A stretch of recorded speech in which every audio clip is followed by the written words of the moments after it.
Ethan Walker's loft smelled of chemicals and rain-soaked canvas bags the night he came back from Stanton, Pennsylvania. It was early spring, the sort of raw season that kept daylight tight-fisted and handed evenings over to a wet metallic chill.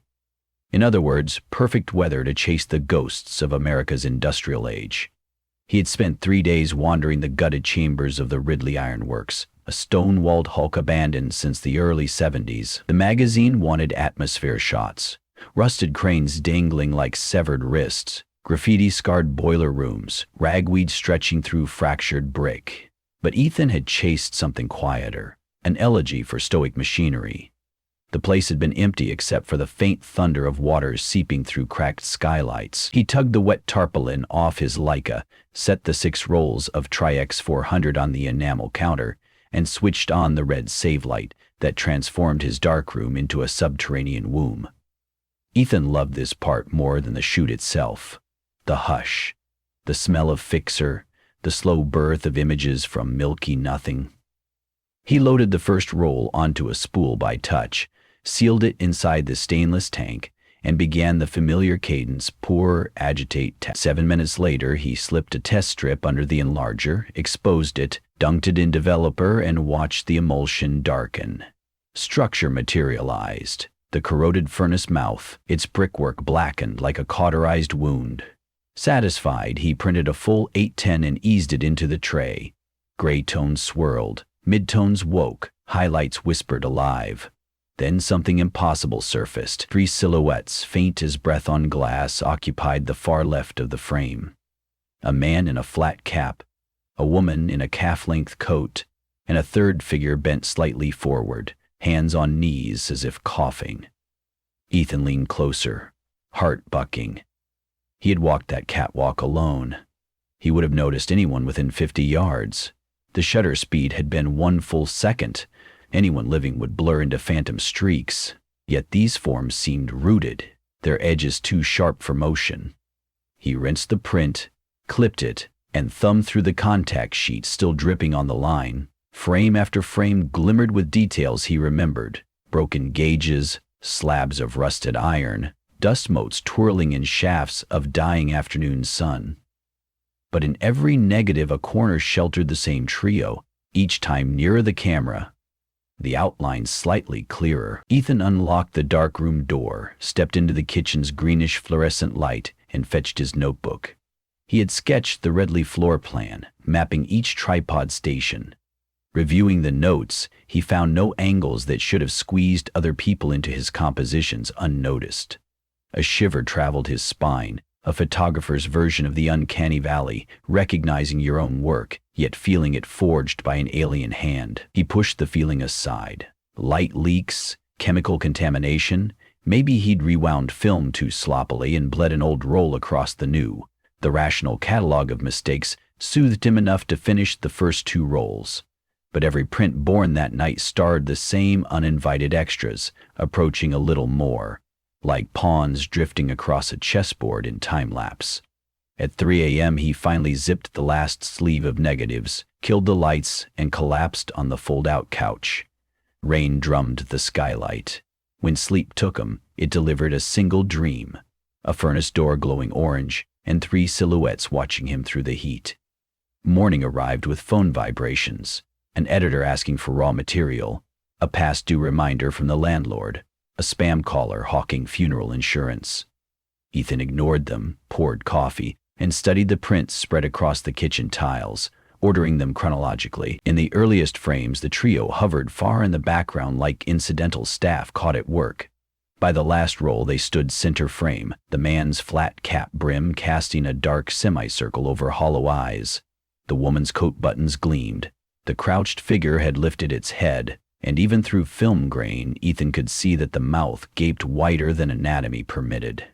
"Jesus," he whispered. He scanned the negatives, boosting contrast, isolating layers, hunting artifacts. No sign of double exposure. Every histogram shrieked coherence. He emailed 3 high-resolution crops to Claire Rios, a friend who taught at Pratt and knew emulsions like biologists knew cell membranes. "Your figure's just the tip of the hat," her message floated back an hour later. "Our emulsion deep, Not a composite, not digital tampering. Whatever you captured, the camera saw in real time. Another hour passed before she added, "Ethan, did you stage these? Because if not, you might have the scoop of the decade or a nervous breakdown." He didn't reply. Instead, he bought a return ticket to Stanton, rented a car, and by late afternoon rolled through the sagging gateway of Ridley Iron Works. Crows seesawed on power lines. Wind shuffled candy wrappers along rail ties. Ethan caught himself scanning the periphery for the flat-capped man. Nothing stirred but rust and weeds. He shot fresh film slow, deliberate, bracketing exposures for 2 hours. No stray forms drifted through the viewfinder. Yet he couldn't shake the sense of being watched. Ridley felt less deserted now, as if each clang of his footsteps announced him to inhabitants whose eyes he couldn't locate. On his way out of town, he stopped at the public library, a squat brick cube that smelled of radiator steam and old encyclopedias. He asked for Industrial Acts and Archives. The librarian, a woman in her 70s with cataract milky eyes, guided him to microfiche drawers and left him under buzzing fluorescent serenity. 30 minutes later, an article dated October 18, 1947 made his pulse stumble. Blast furnace eruption, 3 employees unaccounted for. The newspaper printed their names, one of which belonged to a foreman nicknamed Cap, Dorsey photograph included. The grainy image showed a stocky man wearing a flat cap, one ear nibbled flat by the press roller.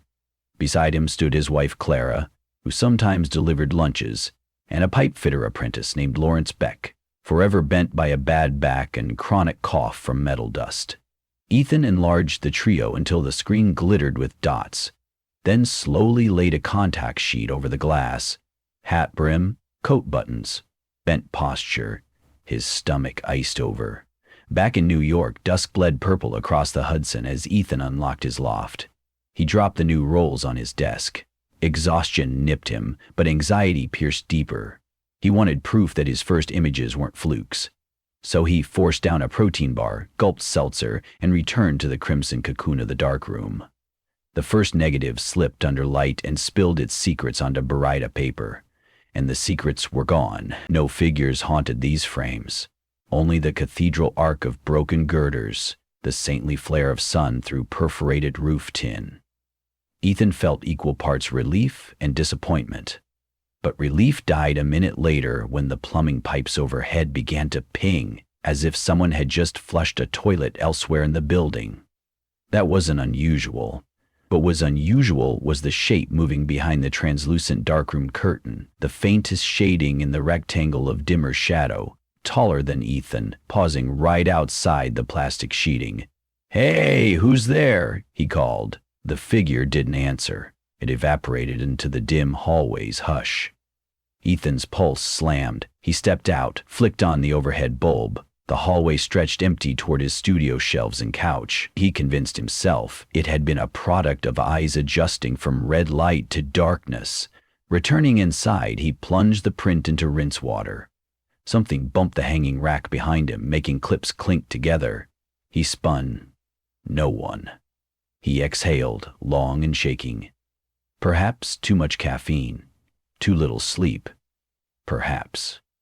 At midnight he quit and showered. Steam clouded the mirror. Condensation streaked until twin shapes appeared behind him in the glass. Ethan jerked around, heart throttling. Only a towel dangled on the door. When he faced the mirror again, there were no shapes. Only the blurry fizz of running water in his own terror-widened pupils. That night, he barricaded the darkroom door by sliding a piano bench across it. Sleep, when it came, was jagged. 3 times he woke to sounds. Drip. Clink, a muffled cough echoing the microfiche description. Beck was known for prolonged fits from iron dust. Morning sunlight found him still clothed, camera bag on his chest like a child's security blanket. He called Claire. "Come over tonight, I need a witness." She arrived at 7, with tacos, beer, and the wary curiosity of a scientist about to inspect paranormal claims. Ethan showed her the original prints. She tracked them beneath a loop, frowning, occasionally nodding, always silent until the end. "There's no optical illusion. They're there," she concluded. "Where are the new rolls?" He gestured at the canisters. They processed film together, Under red light, Claire manned the enlarger while Ethan mixed chemicals. The darkroom felt safer with another heartbeat in it, conversation deflecting dread. When the first sheet bloomed, Claire inhaled sharply. "You said they weren't on the Stanton reshoot." "They weren't," Ethan insisted, "but there they were, the flat-capped man and the woman, standing halfway between camera and furnace. The crouched figure was closer still, sharp enough to resolve a mouth stretched in ragged fatigue. Ethan's skin chilled. He had walked those aisles meticulously. He'd even called out hellos to prove the place vacant. Nothing had answered but echoes. "We shot these rolls last night," he whispered. "They followed me home." Claire swallowed. "Let's finish." Every print revealed them edging nearer, frame by frame, until in the final exposure their faces nearly filled the view. Hair plastered with soot, skin blistered like scorched porcelain, eyes black-ringed and pleading.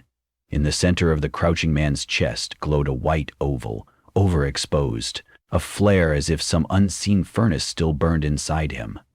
They hung the wet prints. The silence between Ethan and Claire hummed with panic. Claire finally spoke, voice low so it wouldn't crack. "What do they want?" A thump answered her, from the other side of the darkroom wall, the same wall that backed the alley. Another thump, heavier, slid downwards, like something leaning its weight against brick. Claire snapped off the enlarger. Only the red light remained. "Someone's outside," she murmured. Ethan looked at the black-papered window above the sink. A darker shape now eclipsed the faint street glow seeping through pinholes. Fingers spread on the glass, printing 5 smudges. He grabbed a flashlight and swung toward the doorway. But the piano bench he'd wedged beneath the knob skidded on its own, clearing a path. The doorknob twisted, metal squealing. "Claire, get behind me," he hissed. The door inched open. The hall beyond was lightless. Their own breathing sawed the hush. Ethan raised the flashlight and thumbed it on beam, slicing emptiness. Then, from behind the hanging prints, came a wet, ragged inhale. Ethan pivoted. The prints swayed, though no draft blew. Between 2 sheets, something taller than both photographers pressed forward, its outline bleeding into the red gloom. The flat cap, the woman's coat, the bent worker lifting his head. Paperclips snapped, prints fluttered down, and the 3 figures stepped through, no longer confined to cellulose and silver halide. The smell hit Ethan first, scorched wool, hot metal, and the minerally tang of old fixer. He stumbled backward until the sink cut his thighs.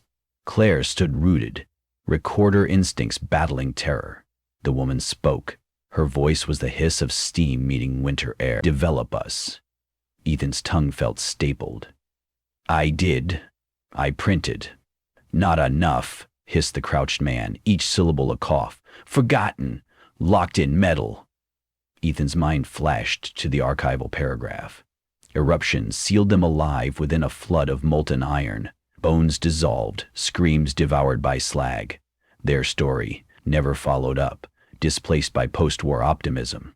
"You want your story told?" he breathed. The flat-capped foreman nodded once. The motion scraped like bone across bone. Then they faded, not vanished, but thinned into colorless smoke that threaded upward, merging with the chemical vapors coiling near the ceiling. The prints that had fallen were blank now, the emulsion whitewashed, as if bleached by seconds of nuclear glare. Claire exhaled a sob. "Ethan, we should leave." "Wait," he whispered. He understood something, the tension between seeing and being seen, between exposure and erasure. The trio wasn't haunting him out of malice. They were negatives longing for development, subjects starved of acknowledgement. "I have to finish." "What are you talking about?" "If I can make a print that holds them, really holds them, maybe they'll rest." "That's superstition. So's every religion and half of physics. Hand me the large format paper." She stared but obeyed. 12 by 16 fiber sheets, precious and pricey.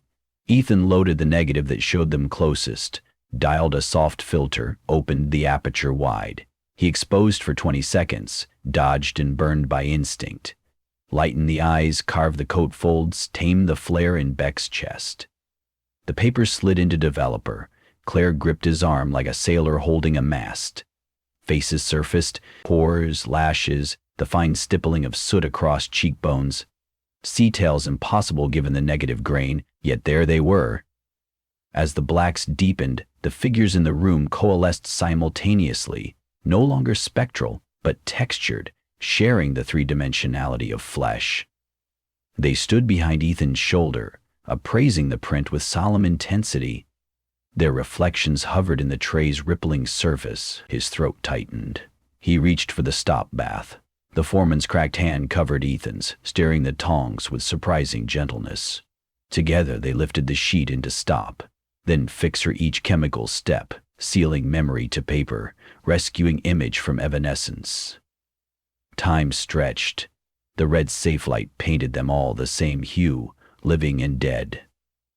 5 minutes later, the print was archival safe. Ethan hung it. Droplets slid off the edge like sweat from cooling steel. The woman watched, coat buttons sparkling. She managed a smile so slight it could be mistaken for a crease. Ethan said, "I'll publish this. The story of Ridley, of you three. Everyone will know." The foreman tipped his cap. Light fractured across the brim and he dissolved. Taking with him the hiss of quenched fire, the woman blurred into vapor, her smile lingering a heartbeat longer. Beck's cough fluttered, grew distant, and drifted beyond hearing. In 3 seconds, the dark room held only the click of the drawing print and the faint ring of pipes. Claire released a breath. "They're gone? For now?" Ethan stared at the enlargement, still rock-wet. Relief and obligation mingled inside him. A journalist's promise written on photographic paper. 2 weeks later, the magazine hit stands with a 12-page spread, In the Belly of the Iron Beast, the forgotten tragedy of Ridley Works. Ethan's portraits ran full bleed, the centerpiece, the 12x16 he'd rephotographed on a copy stand. Readers flooded the website with comments about haunting eyes, the spectral intensity of the subjects. Policymakers pledged funds for preserving industrial sites as memorials. Calls poured in. Universities wanted lectures. A film studio dangled a documentary. Ethan spoke to them all, careful not to cheapen the truth into carnival horror. He attributed the photographs to unknown long-lost negatives discovered in Ridley, a partial lie that protected the impossible full story. Nights were calmer. Footsteps no longer prowled the loft. Pipes clanged only when neighbors showered. Yet Ethan sometimes woke at 3:17 a.m., the timestamp on the first eerie print, and listened until City Hum reassured him. One autumn afternoon, he covered a human interest piece on Prospect Park's vintage carousel. Children orbited on chipped horses while parents scrolled phones. Ethan loaded color film, framing amber light through horse manes. The job was simple, banal, delightfully alive. Back home, he developed the role. Pastel ponies and candy wrappers surfaced until the last 2 frames. They showed the carousel platform empty, frozen, mid-turn, chains swinging, though no riders clung. At the center stood a little girl in Edwardian lace, her expression puzzled, hand extended as if inviting the photographer to climb aboard. Ethan stared, blood thrumming. The emulsion still glistened wet. Behind him, from the kitchen doorway, something small and patient shifted its weight, waiting for him to notice. He closed his eyes. "All right," he said softly, almost with tenderness. "Let's begin."